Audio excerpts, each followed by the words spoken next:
गति 90 शब्द प्रति मिनट। Be ready. 3, 2, 1 स्टार्ट। कुछ समय पहले इलाहाबाद में हुई घटना है। मेरे पड़ोस की एक महिला की मौत गर्भावस्था के दौरान पैदा हुई दिक्कतों के कारण हो गई। महिला के माता पिता और 2 बेटियां बहुत दुखी थीं, मगर सभी के लिए यह महज गर्भावस्था के दौरान हुआ हादसा था। उनका ऐसा मानना इसलिए था कि हमारे देश में स्त्रियों के साथ ऐसा अक्सर होता है, मगर मेरी नज़र में यह महज हादसा नहीं था। यह स्त्री की देह पर उसका अपना अधिकार न होने का दुखद पक्ष भी था। वह एक पढ़ी लिखी लड़की थी, सरकारी नौकरी कर रही थी, विराम 2 बेटियों की माँ थी, मगर पति और ससुराल वालों की ओर से बेटे के लिए लगातार दबाव बनाया जा रहा था। बेटे की चाह में उस महिला ने 7 बार गर्भधारण किया, मगर हर बार कुछ हफ्तों या महीनों में उसके गर्भ में कुछ कमी आ जाती। इस बार भी यही हुआ था, मगर 8वें महीने में महिला के शरीर से खून की पहले ही कमी थी। इससे पहले कि ऑपरेशन कर बच्चे को बाहर निकाला जाता, महिला की सांसें थम चुकी थीं। पैरा यह सिर्फ किसी एक महिला की त्रासद मगर सच्ची कहानी नहीं है। हमारे देश में हर तीसरी औरत इस त्रासदी का शिकार है। औरतों को अपनी मर्जी से गर्भधारण करने, उसे हटाने या फिर संबंध बनाने की स्वतंत्रता नहीं है। यहाँ तक कि नसबंदी, खतना और कौर्म्य परीक्षण जैसे मसलों पर भी उनकी इच्छा पूछना ज़रूरी नहीं समझा जाता। इन स्थितियों की पुष्टि करते हुए संयुक्त राष्ट्र जनसंख्या कोष यानी UNFPA ने अपनी एक report my body is my on में शीर्षक से जारी की है। इस रिपोर्ट में 57 देशों की महिलाओं पर होने वाले यौन हमलों का जिक्र किया गया है।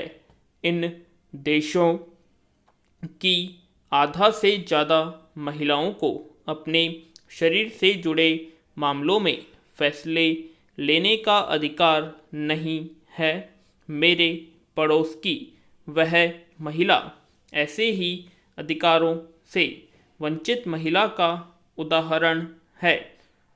उसकी मौत की खबर मिलने पर मेरे जहन में पहला प्रश्न यही कौंधा था कि आखिर किस मजबूरी से उसने 8 बार गर्भधारण करने का जोखिम उठाया होगा।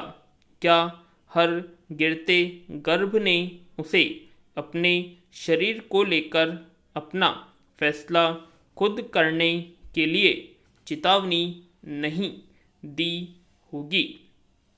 मगर अफसोस कि उस महिला को अपने शरीर को लेकर किए जाने वाले फैसले लेने का भी अधिकार नहीं था, जिसकी परिणति सबसे अधिक उसकी 2 मासूम बेटियों को भुगतनी पड़ेगी। पैरा दरअसल हमारे पितृसत्तात्मक समाज का ढांचा ही ऐसा बना हुआ है कि स्त्री को अधिकतर मामलों में फैसले लेने का हक नहीं है, फिर चाहे वह देह से जुड़ा हो या जायदाद से। जब कोई स्त्री गर्भधारण करती है या अंतरंग संबंध बनाती है, तो वह अपने शरीर की उपयुक्तता के बारे में नहीं सोचती, बल्कि परिवार, समाज की परंपरा और पति की इच्छा का ध्यान रखती है।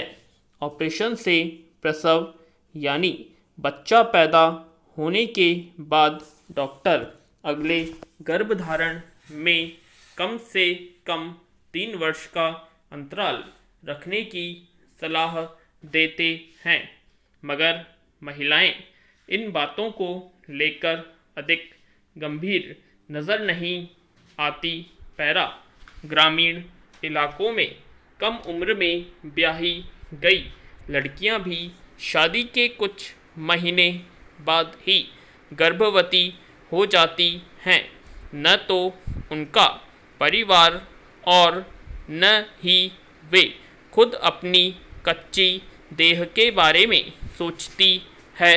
बच्चों को अब भी ईश्वर का प्रसाद माना जाता है और गर्भ ठहरने को ईश्वर की इच्छा विराम परंपरा के नाम पर स्त्रियों के साथ हुई तमाम ज्यादतियों का एक लंबा इतिहास है।